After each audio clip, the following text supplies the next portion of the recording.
It's hard to think of a brand where one watch changed the trajectory so much like the PRX did for Tissot. This watch, when released, really took the watch world by storm. Tissot was previously known for a lot of sports watches. They did have some retro-inspired watches, like they brought back the Visodate model, but I think the PRX was a real turning point for the brand, and we have seen multiple versions of this watch, different dial colors, quartz, automatic versions, different sizes, different case materials used, stainless steel, there's a gold effect one, and they've just released a brand new forged carbon model. These are really well designed, well made watches, so I think the PRX is very fitting as a canvas for the latest limited edition from the team over at IFL Watches that they're calling the Arabian Night. Now, I'd love to insert the Arabian Nights theme song from Aladdin, but I'm sure I'll get copyright strikes straight away from Disney, so maybe just imagine it's playing in the background as I go through this review. The base watch that they've used here measures in at 39mm from lug to lug and a 39mm case. Now, on Tissot's website, it definitely says 40mm. It measures in at around 39mm, but it wears very well here on my 7.2-inch wrist. It wears well because this is the quartz version and it's very flat on the wrist,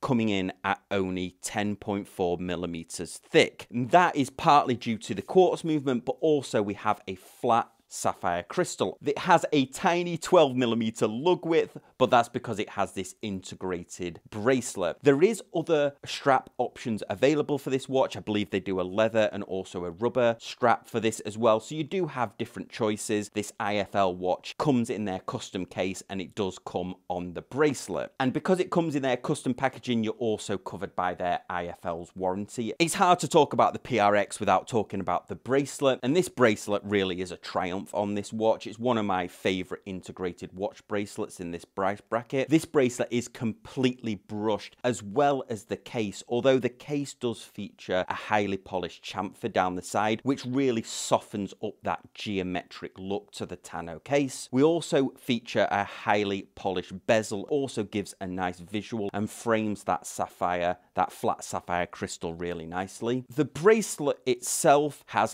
half links and uses a pin adjustment system, so you can get that nice fit, which is good because this watch comes on a butterfly clasp, so having those half links really allows you to get a nice fit on your wrist. The watch has a really elegant sports watch design. It fits most occasions, whether you're wearing it casually or even in a formal situation, and it does have some of those sports watch elements with 100 meters water resistance, but it doesn't feature a screw down crown on this model. The crown is nicely sized. The straight hands on this watch feature polishing down the side with a nice stripe pattern in the middle, really giving a nice visual to the hands. The lume is okay on this watch. It's not going to win any awards for lume, but it does have lume both on the indices and hands. As expected from IFL's highly skilled artists, the dial artwork on this is meticulously executed. Each of these 150 limited edition watch dials is hand painted with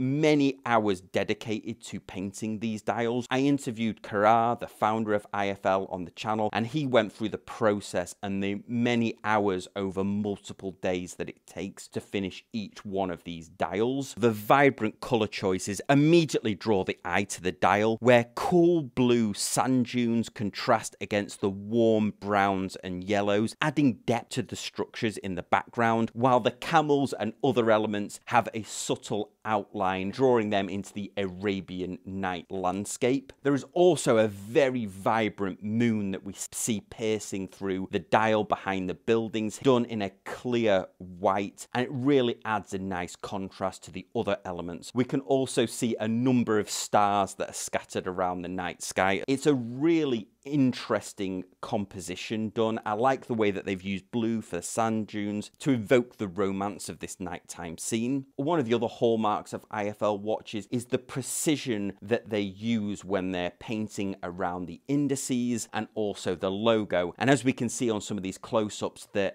Tissot logo is completely unobscured by the artwork, and you can see around the highly polished indexes as well, the applied indexes, that none of those have been been painted over or obscured at all by the artwork that's on the dial. Now, it is fair to point out that this watch is definitely a step up in price than we've recently seen from IFL. The last couple of G-Shocks, and then the Citizens that we reviewed, and then the last Timex that we reviewed, the Space Dunk Timex, they were around the $800 mark. This is a step up on that. This is coming in at 1,090 euros. So it'll be around about the same dollar price. I would say perhaps a little bit more in dollars. Now, the base model of this watch, this is using the Quartz PRX. The base model of this watch will set you back around $400. So just factor that in. But these are limited to 150. They usually sell out very fast, these watches. So if you are interested, I would head over to IFL's website now. It's released today, the 4th of November. I'd just like to say a big thanks to IFL team for, again, including me in one of these launches. I'm still amazed by the intricate dial artwork that they put onto these. I'm still impressed by that, and I do look forward to each one that they send in, so big thanks to them. But now over to you. What do you think? Let me know in the comment section down below. If you're new to the channel, I would love it if you subscribe and hit that thumbs up. Really helps out the channel. If you want to get involved in the conversation live,